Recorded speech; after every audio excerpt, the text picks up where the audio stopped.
नमस्कार दोस्तों, मैं मनीष कुमार संधान क्लासेस की ओर से आप सभी लोगों का एक बार फिर से स्वागत करता हूं। जैसा कि मैथमेटिक्स की श्रृंखला हम लोग लेकर के पिछले क्लासेस से चल रहे हैं और पिछले सारे क्लास में हमने 3D ज्योमेट्री जो कि एक कठिन टॉपिक था उसको हमने पूरा किया। और अब काफ़ी लोगों के हमें रिक्वेस्ट आया कि सर प्रोबेबिलिटी एक कठिन टॉपिक माना जाता है इंटरमीडिएट में, तो आप उस प्रोबेबिलिटी को पूरा कराइए। तो उन रिक्वेस्ट के आधार पर हम लोग प्रोबेबिलिटी चैप्टर को शुरू करने जा रहे हैं। और प्रोबेबिलिटी वास्तव में एक काफ़ी अच्छा टॉपिक मैथमेटिक्स के लिए है। तो ऐसा उम्मीद करते हैं कि आप जब भी प्रोबेबिलिटी पढ़ करके इस सारे लेक्चर्स के बाद खाली होंगे तो प्रायिकता के आपके समझ में आने की भी प्रायिकता एक हो जाएगी। यानी आप उम्मीद हम ऐसा करते हैं या हमारी यह कोशिश रहेगी कि आपको प्रायिकता पूरी तरह से समझ में आ जाए और उसके डर और हिचक आपके अंदर से दूर हों। तो आइए आज के क्लास की शुरुआत करते हैं इस उम्मीद के साथ कि जब भी हम प्रायिकता कवर करेंगे तो एक बेहतर स्थिति में होंगे। तो आइए देखते हैं। तो यहाँ पे लिखा हुआ है प्रायिकता, और प्रायिकता की शुरुआत जो हुई थी वो जुआरियों की समस्याओं से हुई थी। आपको बड़ा आश्चर्य लगेगा कि जुआरियों की समस्याओं से प्रायिकता जैसे कठिन और अहम मुद्दे की शुरुआत कैसे हुई। तो यूनान में जुआरियों की समस्या ये थी कि जब वो जुआ खेलते थे तो कभी हारते थे कभी जीतते थे, कभी हारते कभी जीतते। तो उन्होंने गणितज्ञों से विचार किया और उनसे पूछा कि हमको कोई एक ऐसा उपाय बताइए जिससे हमारी हार कभी ना हो। तो गणितज्ञों ने इस पर विचार किया और आप यकीन मानिए उनको एक ऐसा तरीका बताया गया जिससे कि वे कभी नहीं हारेंगे। और आप लोग को भी हम ये तरीका बताएंगे, लेकिन अभी नहीं, नेक्स्ट क्लास में या फिर आगे किसी क्लास में बताएंगे। और आपसे भी हम ये उम्मीद करते हैं कि आप तरीके को जान करके आप जुआ नहीं खेलेंगे। तो आइए इसके बाद आगे चलते हैं। तो प्रायिकता के बारे में जहाँ तक हमारा पॉइंट ऑफ व्यू है, हमारा जहाँ तक विचार है कि प्रायिकता शब्दों की बारीकी से पकड़, यहाँ पर ध्यान दीजिए कि बारीकी से पकड़ हमने कहा है, शब्दों की बारीकी से पकड़ और तार्किकता, रीजनिंग एबिलिटी, दोनों का एक सुंदर खेल है, दोनों का सामंजस्य है। आप जितना ही इसको अधिक समझेंगे आपको प्रायिकता उतनी अच्छी लगेगी। और दूसरा है कि घटनाओं का तर्कपूर्ण विवेचन होता है। इसमें तर्कपूर्ण विवेचन का मतलब ये होगा कि आप विभिन्न तरीकों से उसको प्राप्त कर सकते हैं। आप ये कह सकते हैं कि ये घटना हुई तो इसमें हमने इसको क्यों भी नहीं लिया, या फिर इसको क्यों छोड़ा, क्या कारण रहा इसका, या फिर इसको ऐसे भी कर सकते थे। इन तमाम चीज़ों का आप विवेचन भी करेंगे, एनालिसिस भी करेंगे। आइए हम दो एग्जाम्पल से आपको आपकी प्रायिकता की शुरुआत करते हैं। इन दो एग्जाम्पल से ही आपको स्पष्ट हो जाएगा कि ये जो लाइन लिखी हुई है वो कितनी गहरी लाइनें हैं।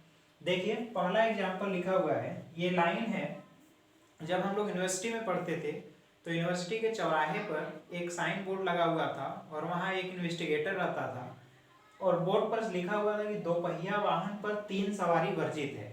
यानी कि आप बाइक पर 3 लोग एक साथ नहीं जा सकते। तो अब इसमें समस्या क्या हुई, एक बार बाइक पर 4 लोग जा रहे थे और उनको इन्वेस्टिगेटर ने रोका और उनसे कहा कि देखिए यहाँ पर ये वर्जिन लिखा हुआ है। तो उन्होंने ये तर्क दिया कि आपके नोटिस बोर्ड पर लिखा है कि 3 सवारी वर्जित है, 3 सवारी वर्जित है और हम लोग बाइक पर 4 लोग हैं, इसलिए इस नियम के अनुसार इसका वायलेशन नहीं हुआ। और उनका तर्क भी जायज था। तो अंततः वहां पर 3 सवारी वर्जित की जगह 3 या 3 से अधिक, आज भी अगर आप जाएंगे वहां तो लिखा हुआ है 3 या 3 से अधिक सवारी वर्जित है। इसी तरह दूसरे क्वेश्चन को देखिए। दूसरा उदाहरण लिया है, मान लीजिए कहीं पर पार्टी है, शादी है। उस शादी में मालिक ने कहा है पहले वेटर से कि 3 से अधिक मिठाई किसी को भी नहीं देना है। मालिक का ये आर्डर है कि 3 से अधिक मिठाई किसी को नहीं देना है। अब कुछ देखिए, कुछ समय तक वह इस बात का पालन करता है पहला वेटर, यानी 3 से ज्यादा किसी को मिठाई नहीं दिया। अब कुछ समय के बाद उस वेटर को कहीं जाना हो गया। अब वह अपने एक साथी वेटर को बुलाता है और कहता है उसी स्टेटमेंट को दूसरे फॉर्म में, मालिक का कहा हुआ स्टेटमेंट है 3 से अधिक मिठाई नहीं देना है, और वह दूसरे से कहता है, दूसरे वेटर से, कि 3 से कम मिठाई देना है, 3 मिठाई से कम मिठाई देना है। अब आप बताइए या विचार करिए, पहले वेटर और दोनों वेटर के मिठाई देने में क्या कोई अंतर आएगा? आप 1 मिनट के लिए इसको पॉज करके सोचिए कि क्या यह स्टेटमेंट और यह स्टेटमेंट बिल्कुल इक्वल है, तो आप पाएंगे कि ऐसा बिल्कुल नहीं है। पहली कंडीशन में क्या है, 3 से अधिक मिठाई नहीं देना है। 3 से अधिक नहीं देना है मतलब 3 हम दे सकते हैं, यानी हम 1 भी मिठाई दे सकते हैं, 2 भी और 3, इससे अधिक नहीं देना है। लेकिन दूसरी स्थिति में क्या है कि 3 से कम मिठाई देना है, यानी कि 3 से कम मिठाई देना, यानी 1 मिठाई, 2 मिठाई, 3 से कम देना है, यानी हम 3 मिठाई कभी भी नहीं दे पाएंगे। तो इसमें देखिए यहाँ पर 0 भी आएगा या कोई मिठाई भी नहीं दे सकते। तो ये है शब्दों की पहचान और शब्दों का खेल। तो इसी खेल को हम लोग शुरुआत करते हैं और इस प्रायिकता के कंसेप्ट को समझने की कोशिश करेंगे। तो इसको नोट करना है, करिए, फिर आगे चलते हैं। आइए हम लोग प्रोबेबिलिटी के फंडामेंटल कंसेप्ट को देखते हैं। तो आप पिछले क्लास में भी पढ़ चुके हैं और उसमें हम ज़्यादा एनालिसिस नहीं करेंगे। और आप जानते हैं कि किसी भी घटना के घटने की जो प्रायिकता होती है वह अनुकूल संयोग, उस घटना का अनुकूल संयोग बटे कुल टाइप्स कितने होते हैं वह होगा, यानी कि favourable outcomes upon total outcome या फिर टोटल टाइप्स ऑफ इवेंट। ये होता है किसी भी घटना ई के घटने की प्रायिकता। आप फंडामेंटल पढ़ चुके हैं 11th में, हम उस पर ज़्यादा फोकस नहीं करेंगे। और यहाँ पर आपको फेवरेबल आउटकम्स के बारे में हम एक आध दो एग्जाम्पल बता दे रहे हैं। 2 से एक पासा आप फेंकेंगे तो उस पर जो टोटल आउटकम्स होगा 1 2 3 4 5 6, इतने टोटल आउटकम्स हैं। और 2 से अधिक संख्या आना, तो 2 से अधिक संख्या आना ये हमारा फेवरेबल होगा। तो देखिए फेवरेबल में क्या होगा, 3 4 5 6, ये फेवरेबल होंगे। दूसरी घटना के लिए जो फेवरेबल आउटकम्स होंगे 2 से कम संख्या, तो 2 से कम संख्या केवल और केवल 1 होगी, 2 बिल्कुल नहीं होगा क्योंकि 2 से कम कहा गया है। तो इन सब चीज़ों पर ध्यान रखिए। अब हम ये मानते हुए कि आप फंडामेंटल कंसेप्ट को प्रोबेबिलिटी के जानते हैं और पिछले लेक्चर में या फिर पिछले क्लास 11 में आपने पढ़ा होगा, अब हम लोग इस क्लास में या फिर लेक्चर में कंडीशनल प्रोबेबिलिटी की शुरुआत करने जा रहे हैं और उसके कंसेप्ट को समझेंगे। तो आइए शुरुआत करते हैं। आइए हम लोग चैप्टर में देखते हैं कंडीशनल प्रोबेबिलिटी, सप्रतिबंधी प्रायिकता। लेकिन इसको जानने से पहले दो घटनाएं जो प्रायिकता के लिए बहुत ही जरूरी हैं और पूरा प्रायिकता का खेल इन्हीं दो घटनाओं पर होगा, वे हम समझते हैं। पहली घटना है अपवर्जी घटना, किसे कहते हैं, पहली घटना है अपवर्जी घटना। और इसकी परिभाषा ये दी जाती है कि ऐसी दो घटनाएं हों जिसमें अगर एक घटना घटती है तो दूसरा नहीं घटेगा, या फिर दूसरी अगर घटती है तो पहला नहीं घटेगा। इस प्रकार की घटना अपवर्जी घटना कहते हैं। आप लोग केमिस्ट्री में भी पढ़े होंगे पाउली का अपवर्जन नियम। तो अपवर्जन का मतलब होता है मना करना, डिनाइल। इसका मतलब ये हुआ कि अगर एक घटना हुई तो दूसरी ऑटोमेटिक कैंसिल होगी, या फिर दूसरी हुई तो पहली कैंसिल होगी। फॉर एग्जाम्पल, अगर एक हम कॉइन को टास्क कराते हैं तो या तो हेड आएगा या तो टेल आएगा। जब हेड आया तब टेल नहीं होगा, और जब टेल अगर आया है तब उस समय हेड नहीं होगा। यानी एक समय में एक ही घटना होगी। ऐसी घटनाओं को हम लोग अपवर्जी घटना कहते हैं। इसका ये मतलब हुआ कि दोनों घटनाएं साथ साथ नहीं होंगी। एक और उदाहरण के तौर पर समझिए, अगर दो घोड़े हैं, इनको हम रेस कराते हैं, तो इन दोनों घोड़ों में अगर आइडियल केस लिया जाए तो केवल एक ही जीतेगा। इसका मतलब ये हुआ कि अगर जो हार्स ए जीतता है या H1 अगर जीतता है तो ये H2 हार जाएगा, और अगर H2 जीत जाता है तो H1 हार जाएगा, या फिर H1 जीता है तो H2 हारेगा ऑटोमेटिक। यानी इन दोनों में दोनों ना तो जीतेंगे ना तो दोनों हारेंगे, कोई एक जीतेगा कोई एक हारेगा। इस प्रकार की घटनाओं को अपवर्जी घटना कहते हैं। अगर इसका वेन डायग्राम बनाया जाए तो देखिए, अगर दो घटनाएं हैं, ये किसी एस सेट में है, ये सब सेट है, तो ये एस ए टाइप की घटना है, ये बी टाइप की घटना है। इन दोनों में एक समय में एक ही घटना होगी। जब हम यहाँ पर रहेंगे इस सर्कल में तो इस सर्कल में नहीं होंगे, और जब इस सर्कल में होंगे तो इस ए सर्कल में नहीं होंगे, यानी एक समय में एक ही सर्कल में होंगे। इस प्रकार की घटनाएं अपवर्जी घटनाएं होती है। फॉर एग्जाम्पल, अगर हम ले मान लीजिए हम किसी एक गांव की बात कर रहे हैं और उस गांव में हमने दो टाइप के लोगों का डिस्क्रिप्शन किया, दो टाइप के लोगों को बांटा, जिनकी शादी हो चुकी है और फिर जिनकी शादी नहीं हुई है। तो आप इसमें देखेंगे कि एक जो सर्कल बनेगा शादी वाले लोगों का, जिनकी जो मैरिड हैं, और दूसरा होगा अनमैरिड। तो अगर मैरिड वाले यहाँ पे हैं और अनमैरिड यहाँ पे हैं तो इसमें बीच में कोई नहीं होगा। तो इस प्रकार का इवेंट जो है एक्सक्लूसिव इवेंट यानी अपवर्जी घटना होती है। और इसकी सबसे बेस्ट प्रॉपर्टी ये है कि दो घटनाओं के इंटरसेक्शन जो होंगे, इंटरसेक्शन कुछ नहीं होगा यानी कि 5 मिलेगा। तो ये अपवर्जी घटना का सबसे इंपॉर्टेंट कंडीशन है। अब हम आते हैं दूसरी प्रकार की घटना जिसको कहा जाता है स्वतंत्र घटना। स्वतंत्र घटना, अब स्वतंत्र घटना को समझिए। स्वतंत्र घटना वे घटनाएं होती हैं यानी दो प्रकार की घटना ऐसी हैं कि अगर पहली घटना घटी है तो उसका प्रभाव, आप ध्यान रखिए, शब्दों का ध्यान रखिए, उस घटना के घटने का प्रभाव दूसरी घटना पर न पड़े, दूसरी घटना स्वतंत्र रहे, फ्रीली वो अकर हो सके, इस टाइप की घटना अगर होती है तो वे दोनों घटनाएं स्वतंत्र घटनाएं कहलाएंगी।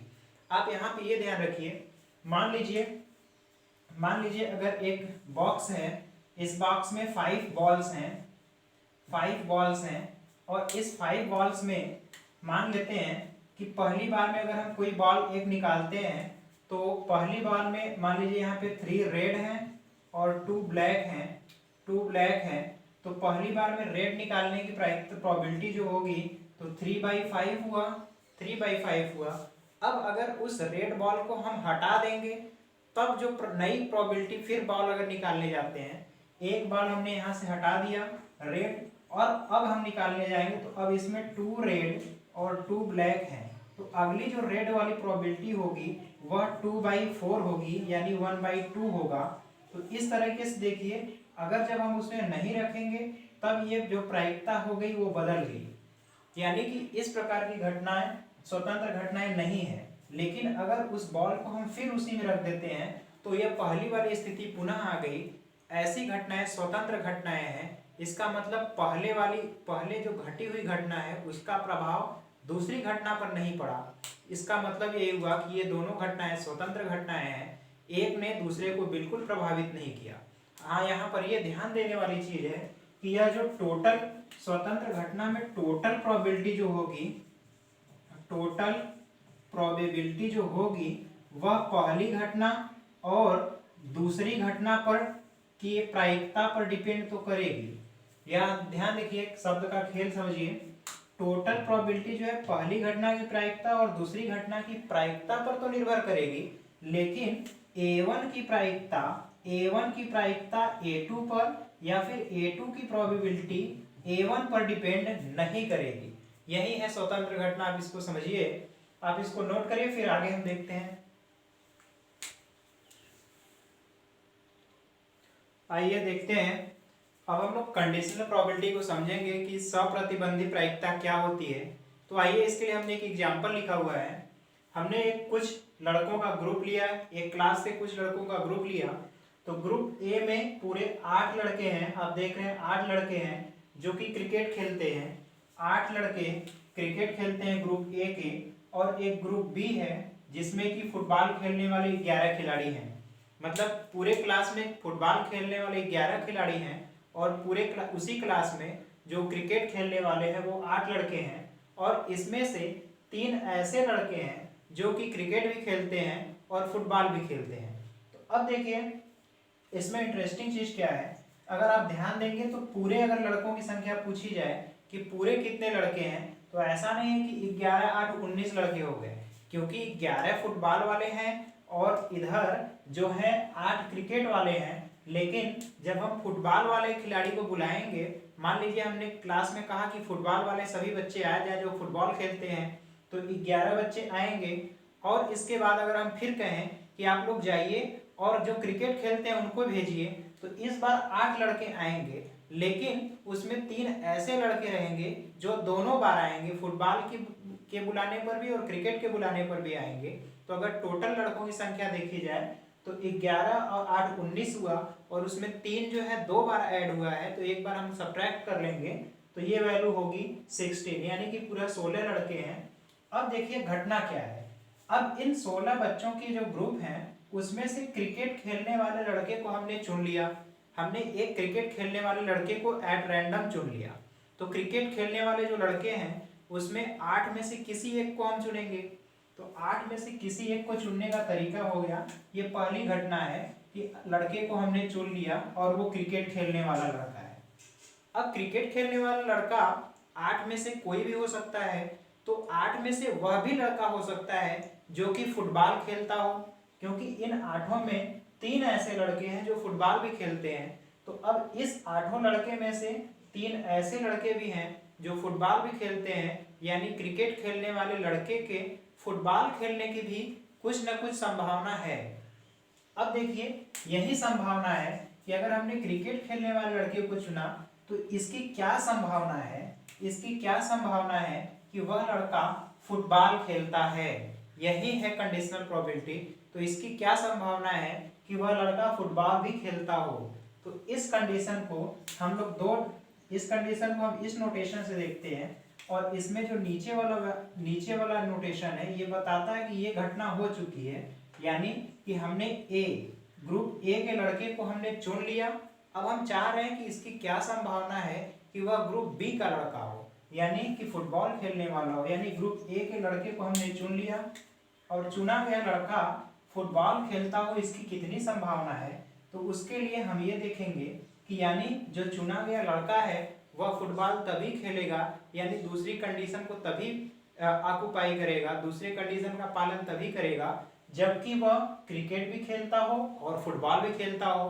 तो देखिए, वैसे पूरी इस घटना के होने की जो प्रायिकता है कि ग्रुप ए का चुना गया लड़का ग्रुप बी का भी हो, यानी कि ग्रुप ए और बी दोनों का हो, इसका मतलब पूरे 3 लड़के हैं। तो इसके इस घटना की जो प्रायिकता है, ये वाली घटना जो हो रही है इसकी प्रायिकता होगी 3 और टोटल 16 है, तो 3/16।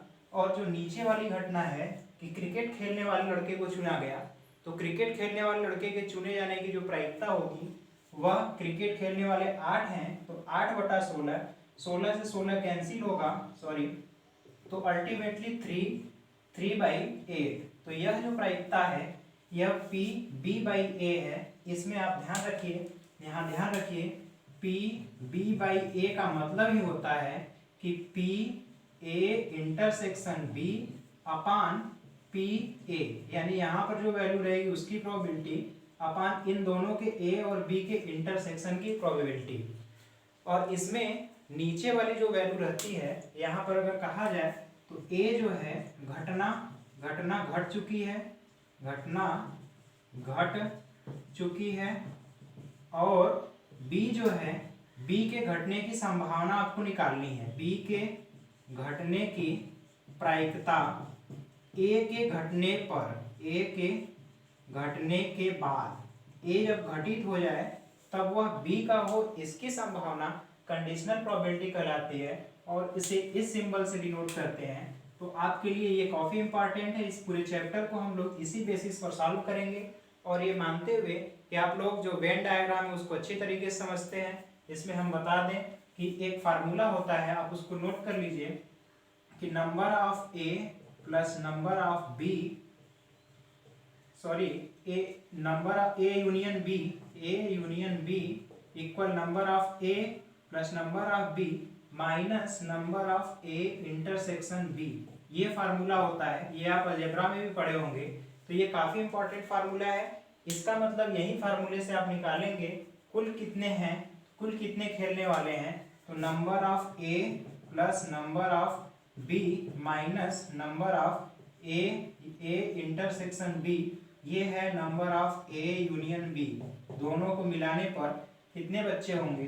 तो देखिए 5 + 3, सॉरी A में जो है 8 हैं, नंबर ऑफ A 8 + 11, और दोनों में जो है 3 है, तो ये अल्टीमेटली वैल्यू 16 हुई।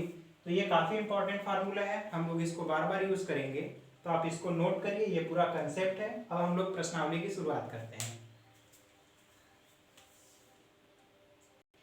आइए इस एग्जाम्पल में एक थोड़ा सा और आपको क्लियरिटी कराते हुए चलते हैं, एक चीज़ और समझते हुए चलिएगा।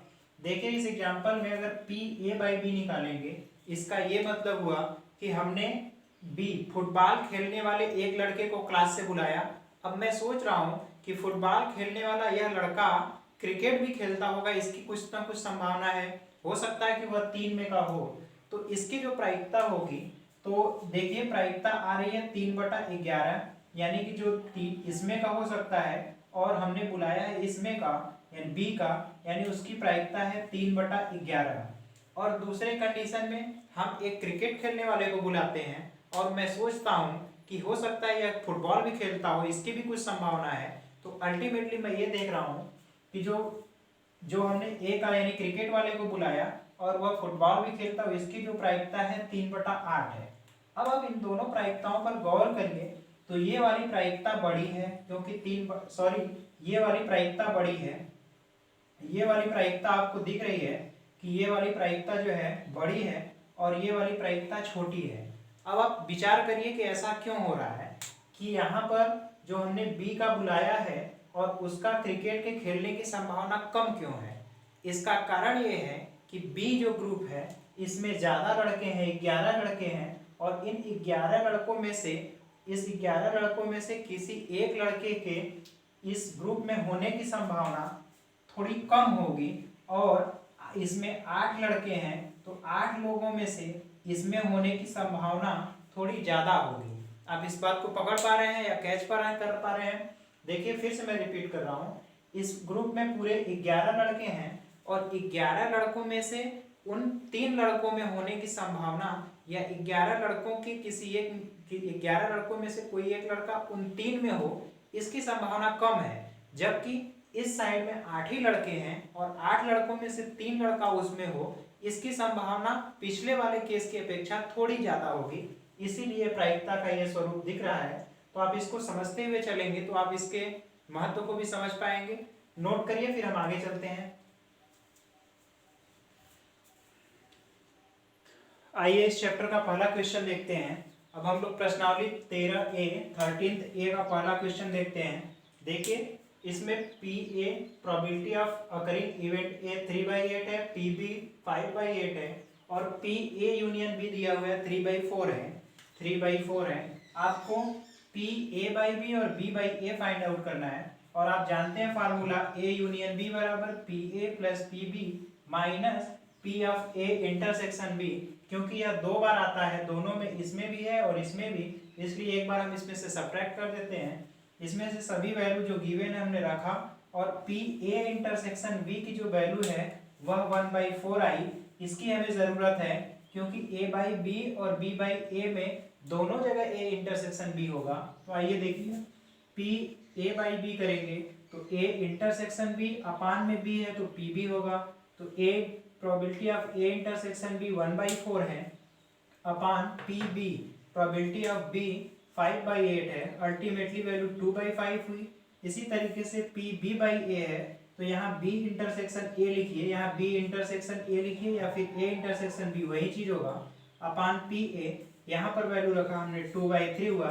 तो इस तरीके से आप इसको सॉल्व करिए। फिर नेक्स्ट क्वेश्चन करते हैं। नेक्स्ट क्वेश्चन देखिए, 2 इवेंट है, E के घटने की प्रायिकता 0.6 और F के घटने की 0.3 है और साइमल्टेनियसली अगर जो होने की प्रोबेबिलिटी है इंटरसेक्शन की 0.2 है। तो आपको PE/F और F/E फाइंड करना है। तो E/F अगर फाइंड करना है तो E इंटरसेक्शन F अपान F, नीचे F है तो यहाँ भी F, हमने ऊपर से वैल्यू रख ली। E इंटरसेक्शन F की वैल्यू 0.2 है और प्रोबेबिलिटी ऑफ F की वैल्यू जो है वो 0.3 है, सॉरी ये 0.3 है। तो F है तो F की वैल्यू यहाँ पर रखिए 0.3 होगा, तो 0.3 होगा यानी 2/3 वैल्यू होगी।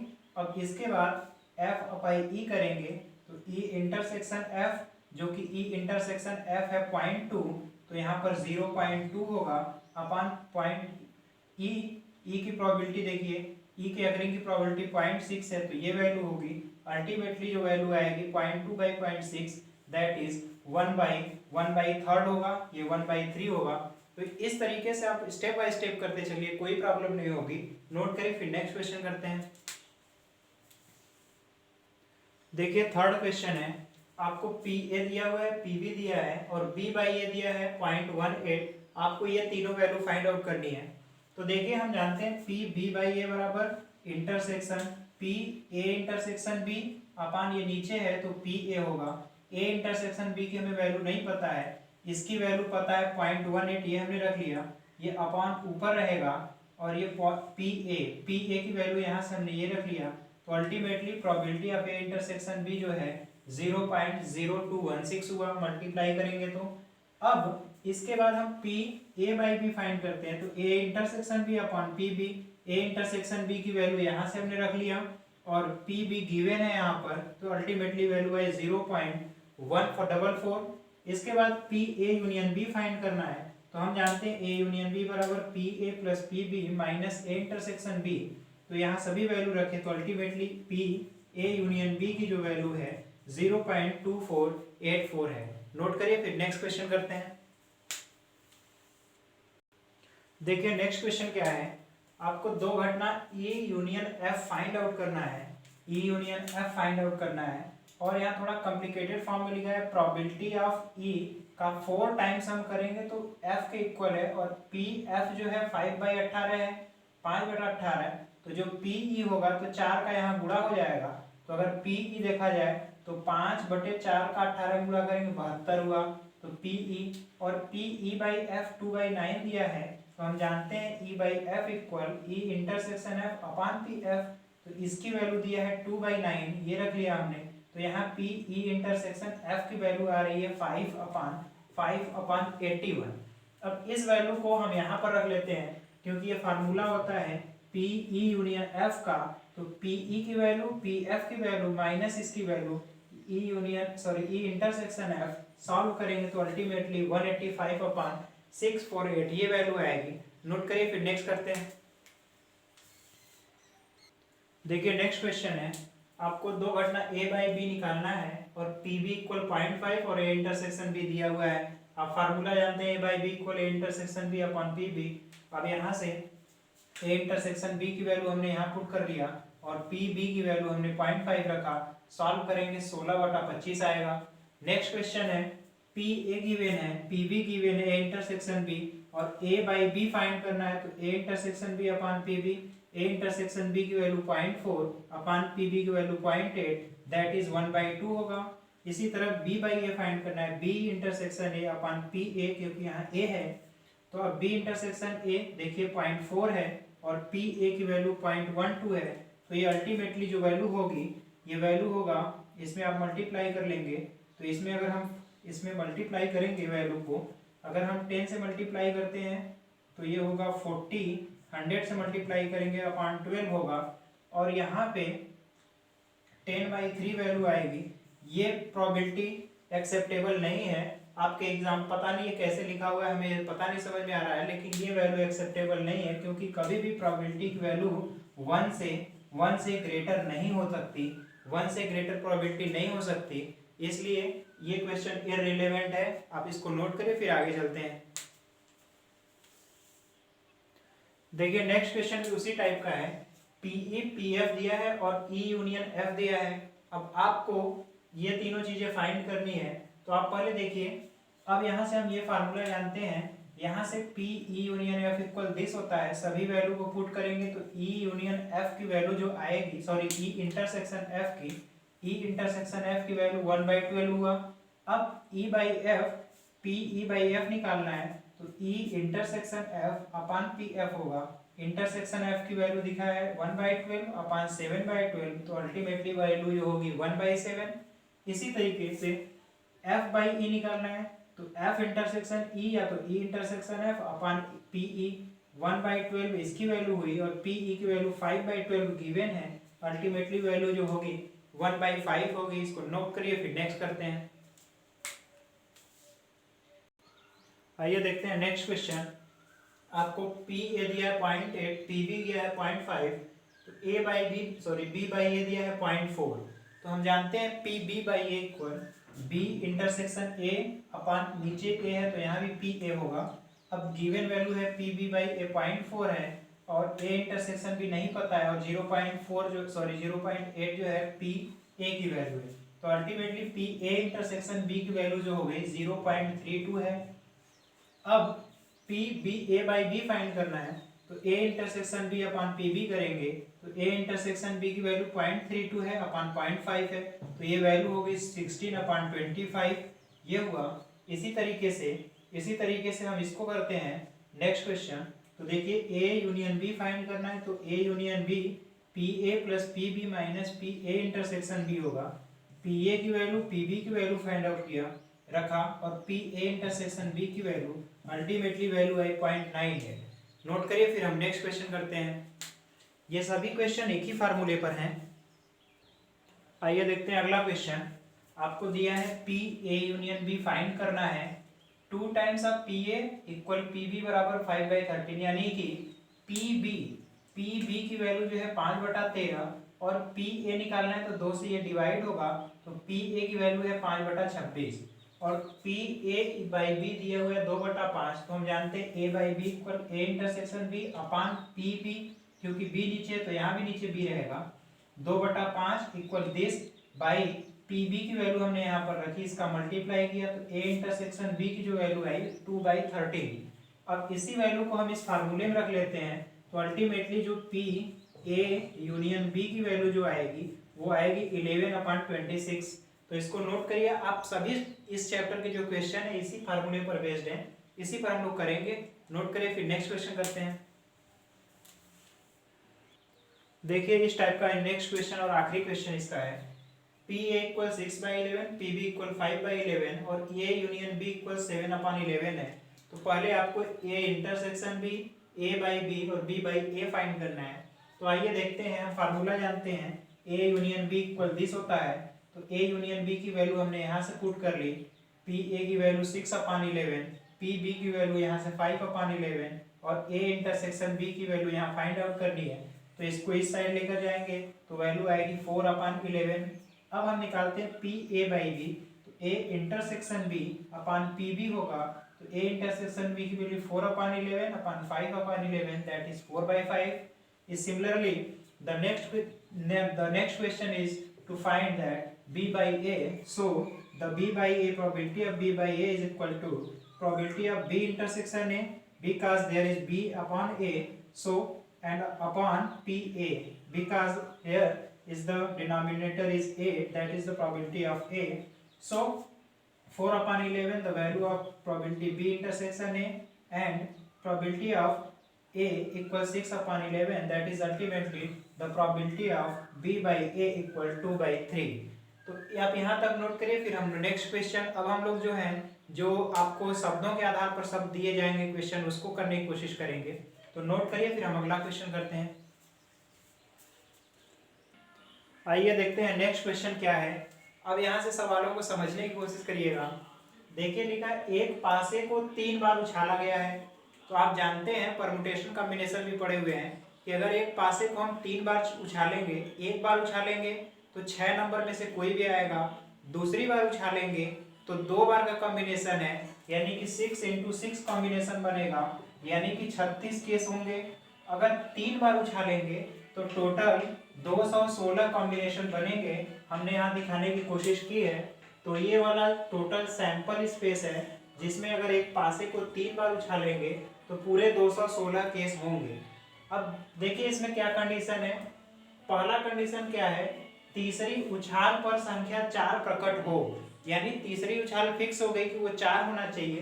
तो देखिए क्या क्या हो सकता है, या तो पहले पर 1 आए, दूसरे पर 1 आए, 4 1 1 4। देखिए यहाँ पे हमने बीच में कॉमा नहीं लगाया है, ये जनरल वे में समझने के लिए है। तो 1 1 4 2 1 2 4 1 3 4 1 4 4 1 4 1 5 4 और 1 6 4। इसी तरह से 2 1 2 2 2 3 2 4 ऐसे ही करते जाएंगे और पूरे इस कॉम्बिनेशन में आपको 36 केस मिलेंगे। तो यहाँ पर 216 केस मिलेंगे और ये जो सेट बनेगा उसमें 36 कंपोनेंट होंगे, 36 एलिमेंट होंगे। अब दूसरा केस क्या कहा गया है कि पहली उछाल पर 6 हो और दूसरी उछाल पर 5 हो, यानी दोनों फिक्स हो गए। पहला जो है 6, दूसरा 5। तो जब पहला 6 और दूसरा 5 फिक्स करेंगे तो एक ही पोजीशन बचा लास्ट वाला, तो तीसरे पर 1 भी आ सकता है, 2 भी, 3 भी, 4 भी, 5 भी, 6 भी। तो ये तो पूरे हो गए हमारे सैंपल स्पेस। अब इसके बाद पूछा जा रहा है पी ए बाई बी बताइए। तो आप फार्मूला ये जानते हैं। अब ध्यान से बताइए कि ए इंटरसेक्शन बी में कितने एलिमेंट मिलेंगे। तो आइए देखते हैं।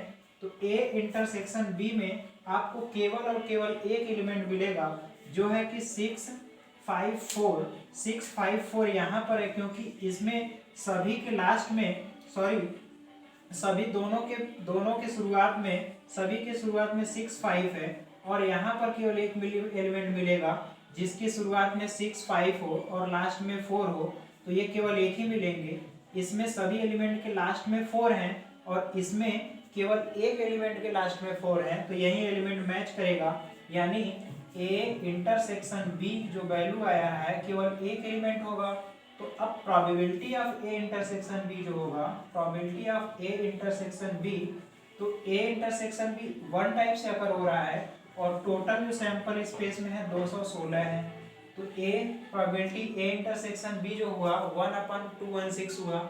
अब हम निकालते हैं प्रोबेबिलिटी ऑफ बी। तो प्रोबेबिलिटी ऑफ बी देखिए, प्रोबेबिलिटी ऑफ बी, तो प्रोबेबिलिटी ऑफ बी आप देख रहे हैं कि बी में टोटल अकरेंस टाइप कितने हैं, तो टोटल अकरेंस टाइप जो आपको दिख रहा है वह 1 2 3 4 5 एंड 6 टाइप से है, तो 6/216 ये हुआ। अब इस वैल्यू को यहाँ पर रखते हैं, तो ए इंटरसेक्शन बी वाली वैल्यू यानी 1/216 टोटल अपान 6/216 दैट इज 1/6। तो अल्टीमेटली ये प्रोबेबिलिटी हो गई जो हमें निकालना है। इसको नोट करिए, समझिए कैसे हुआ, फिर हम अगला क्वेश्चन करते हैं। देखिए नेक्स्ट क्वेश्चन क्या कहा जा रहा है कि एक सिक्के को 3 बार उछाला गया है। तो जब आप इस एक सिक्के को 3 बार टास्क करेंगे तो हो सकता है तीनों बार हेड आ जाए, हेड हेड टेल हो, या पहली बार हेड, दूसरी बार हेड, फिर टेल, पहली बार हेड, दूसरी बार टेल, फिर हेड, फिर टेल हेड हेड हो, हेड हो टेल टेल हो, टेल हेड टेल हो, टेल टेल हेड हो, या फिर तीनों बार टेल आए। तो ये पूरा सैंपल स्पेस है, इतने केस हो सकते हैं अगर एक सिक्के को 3 बार उछालें या फिर 3 सिक्के एक साथ उछालें, तो ये केस होगा। अब देखिए पहला केस इसमें कहा जा रहा है कि तीसरी उछाल पर चित्त हो, यानी कि पहले 2 पर आप चेंज करिए, तीसरा पर चित्त, चित्त यानी कि हेड होता है, चित्त यानी कि हेड। तो तीसरी उछाल पर देखिए किसमें किसमें हेड मिल रहा है, यहाँ पे है, यहाँ पर है, यहाँ पर है, इसके बाद एक यहाँ पर है। तो 4 केस ऐसे मिल रहे हैं जिसमें तीसरी पर हेड आपको दिख रहा है। दूसरा कंडीशन क्या है कि पहली दोनों उछाल पर चित्त हो, यानी कि शुरू के दोनों हेड हो। तो देखिए शुरू के दोनों हेड कहाँ कहाँ पर आपको मिलेंगे, आइए देखते हैं। तो एक केस यहाँ है, एक केस यहाँ है, बस यही 2 केस हैं जहां पर शुरू में ही हेड है, तो ये केस हुआ।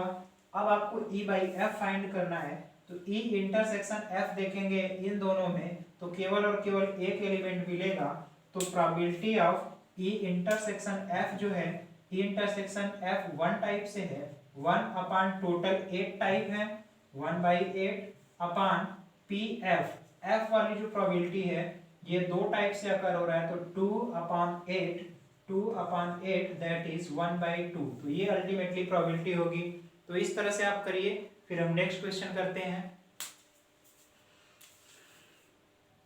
आइए इसी क्वेश्चन का दूसरा पार्ट करते हैं। आपको दिया गया कि सिक्के को 3 बार उछाला गया, तो हमने सैंपल स्पेस तो बना लिया कि इतने केस हो सकते हैं, इन 8 में से कोई भी घटना हो सकती है। अब यहाँ 2 कंडीशन दिए हुए हैं। पहली कंडीशन है कि न्यूनतम 2 चित्त, यहाँ बहुत ही अच्छा कॉन्सेप्ट है, आप समझने की कोशिश करिए। न्यूनतम यानी कि न्यूनतम का मतलब होता है कम से कम, कम से कम, कम से कम यानी एट लीस्ट, एट लीस्ट यानी कि कम से कम 2 चित्त होना चाहिए। अब 2 से कम 2 चित्त का मतलब 2 से ज्यादा भी हो सकता है। आप ध्यान रखिए, मतलब अगर हम कहें किसी सामान को उठाना है, हमको कम से कम 2 लोग चाहिए, तो 2 लोग आने का, कम से कम 2 लोग आने का मतलब कि 3 लोग भी आ सकते हैं, 4 लोग भी आ सकते हैं, 2 से अधिक ही रहने चाहिए, 2 से कम नहीं होने चाहिए, यही मतलब है कम से कम 2 या न्यूनतम 2। तो देखिए इन सभी में इधर 2-2 हेड मिलेगा और यहाँ 3 हेड है, तो इससे कोई प्रॉब्लम नहीं है, क्योंकि कम से कम 2 तो है, अधिक तो हो सकता है, कम से कम 2 का मतलब अधिक हो सकता है, तो ये हुआ। इसी तरीके से अधिकतम 2, अधिकतम 2 का मतलब कि एट मोस्ट, एट मोस्ट इसका मतलब हुआ अधिक से अधिक 2 चित्त होना चाहिए, 2 से अधिक चित्त नहीं होना चाहिए। जैसे मैं कोई पार्टी रखूं और कह दूं कि 10 लोग, अधिक से अधिक 10 लोग आएंगे, तो हमारे कहने का मतलब ये है कि 10 से कम भी आ सकते हैं, कोई भी नहीं आ सकता, एक आ सकता है, दो आ सकता, अधिकतम 10 आएगा, 10 से ज्यादा नहीं होंगे। तो देखिए अधिकतम दो चित्त का मतलब या तो कोई चित्त ना हो, या तो एक चित्त हो, या दो चित्त हो, या फिर हाँ दो ही चित्त होंगे, तीन चित्त नहीं होंगे। तो ये दोनों केस हुए। अब हमें लगता है आपको अधिकतम और न्यूनतम का मतलब समझ आया होगा, आप इसे समझने की कोशिश करिए। फिर इसके बाद दोनों का इंटरसेक्शन हमने लिया, तो इंटरसेक्शन में तीन वैल्यू जो है, तीन सेट मिलेंगे, तीन एलिमेंट। अब हमें P E by F find करना है, तो ई इंटरसेक्शन एफ, तो ई इंटरसेक्शन एफ में तीन एलिमेंट है, तो 3/8 अपान पी एफ, तो एफ में 7 है, तो 7/8, अल्टीमेटली जो प्रोबेबिलिटी आएगी 3/7 हुआ। तो नोट करिए। फिर नेक्स्ट और लास्ट पार्ट देखते हैं। आइए इसका थर्ड पार्ट करते हैं। थर्ड पार्ट करने से पहले एक चीज बता दें, आपका इस बुक में 12th का जो सेकेंड पार्ट है और 12th का थर्ड पार्ट, उसमें मिस प्रिंटिंग हुई है।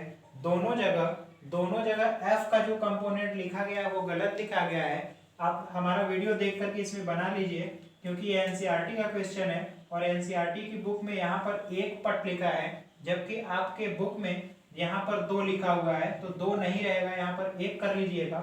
और पिछले वाले क्वेश्चन में एक चित्त था, तो वहां पर दो चित्त कर लीजिएगा। तो आप इसको बना लीजिए। फिर क्वेश्चन अब हम देखते हैं। कहा गया है कि सिक्के को 3 बार उछाला गया, ये जो घटना है अधिकतम 2 पट हो। अब यहाँ फिर कंसेप्ट समझिए, अधिकतम 2 पट का क्या मतलब हुआ कि अधिकतम 2 पट यानी कि 2 से ज्यादा पट नहीं होने चाहिए। तो देखिए हमने सैंपल स्पेस में बनाया है, अधिकतम 2 पट का मतलब कि 2 से ज्यादा पट नहीं है। 2 से ज्यादा पट मतलब कि टेल, यानी कि 2 से ज्यादा टेल आपको नहीं मिलेंगे। तो 2 से ज्यादा टेल नहीं होने का मतलब यह है कि 2 टेल भी हो सकता है, एक टेल भी हो सकता है, या फिर कोई टेल नहीं होगा। तो देखिए यहाँ पर कोई टेल नहीं है, एक टेल है, दो टेल है, और यहाँ तक 2 टेल है। तो ये अधिकतम 2 टेल का मतलब हुआ।